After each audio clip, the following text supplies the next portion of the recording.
Hey, Zidoragi here, coming to another video review. And today I'll be taking a look at the 1 to 100 scale Master Grade Gundam Deathscythe Hell from New Mobile Report Gundam Wing Endless Waltz. Yeesh, that's a hell of a name. But, anyway, so here you can see the model in its, I think it's called the cloaked mode or something like that. I don't remember if it actually turns invisible or anything like that. I've never actually seen Endless Waltz, but either way, that look is pretty neat. But to start things off, size compared to a soda can. Pretty much what you would expect for a 100 scale. The colors in this mode are mostly black. Oop, hang on, gotta move the camera a little bit. And I said mostly black with a bit of white, a little bit of red, some medium gray, and then a dark purple, or grayish purple, that can be seen in a couple spots, and yellow.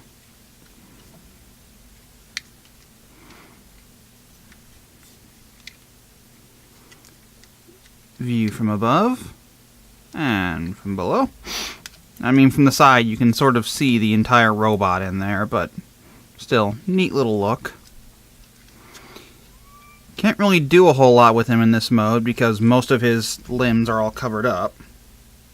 So, with that in mind, let's go ahead and get him into his proper form.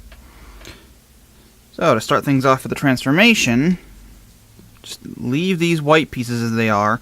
Now, these wings overlap with a clip system that you can see there. So you just need to move one up and the other down, and they should separate just like that. Then bring them out, get them over these white pieces, and then on this double hinge, it will collapse in like that.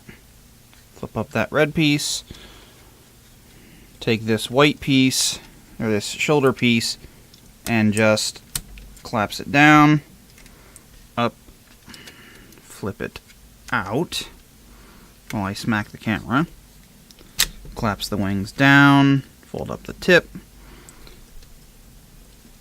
bring that down, and there you have the Deathscythe Hell with his wings folded out, and it's a very, very impressive look, I must say. Very imposing and very, very big. Now that I've imposed in a way that isn't quite so derpy, here you can get a better idea of his scale compared to a soda can. Pretty much what you expect for 1/100th. 1 to 100. Sorry, my bad. Anyway, better look at the colors. Lots of black with that dark purplish color, white, red, a smattering of yellow, and medium gray. Yeah, lots and lots of black. And of course all the little detail stickers all over him, since Bandai loves those. View from above and from below. Now, as far as posability goes, it's pretty good, but it's a bit limited in spots. I'll show you what I mean. For starters, we have the head, which is on a ball joint in the actual head itself, back and forth, side to side, and swivel, but can't go all the way around just because of the shape of these shoulder bits.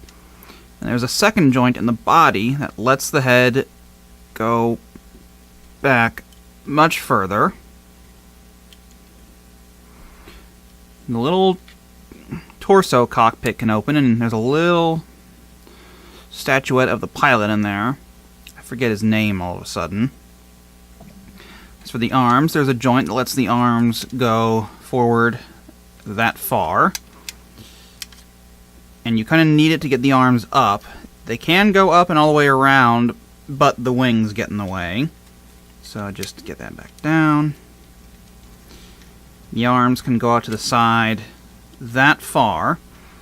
And if you pull out these white bits, which you're really only supposed to do for the transformation, but they do help here. Come on.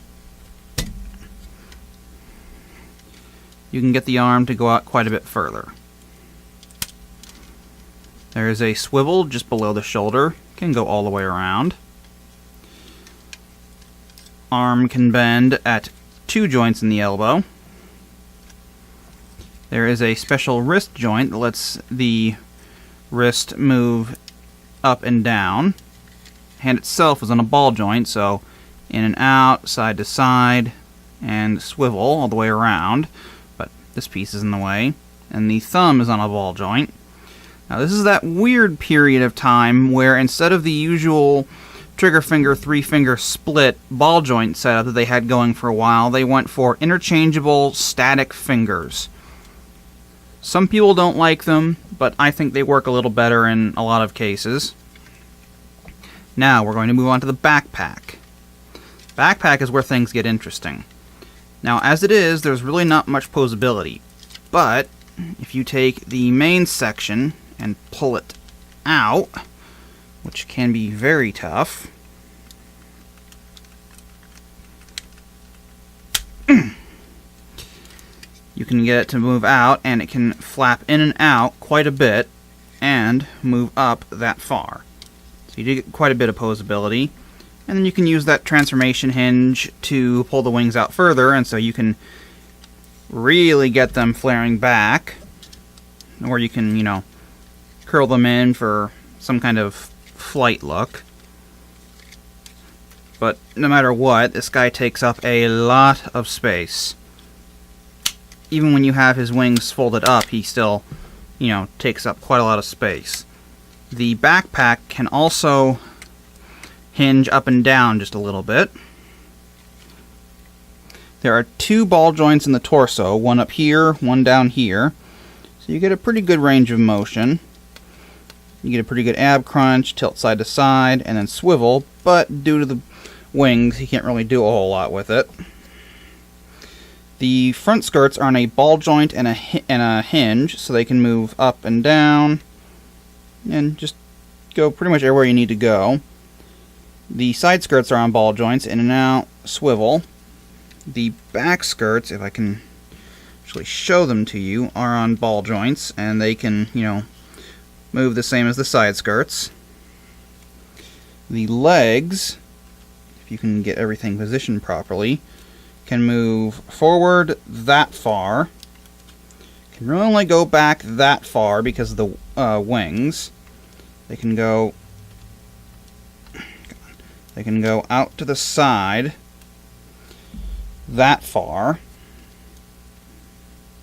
There is a swivel just below the hip. And there are some pretty neat mechanical details. Come on, one joint at a time. When you bend the upper part of the knee, you get a sliding mechanism there. And the lower part of the knee causes that to move, and altogether you can get a bend that far with a nice amount of mechanical movement in there. Kind of hard to show this guy off because he's just so awkward. There's again a double ball joint here in the ankle, so side to side, swivel, back and forth. Again, for the foot itself, side to side, swivel, back and forth. The front part of the foot can move up and down, but it's very tight. And then the jester toe can move up and down a little bit too. So, very good range of... Oops. That's really my only issue with this guy. A lot of the connections aren't quite as solid as I think they should be. But the posability is pretty good, but you kind of need an action base for him. Without one, he doesn't really pose all that well. But he looks impressive.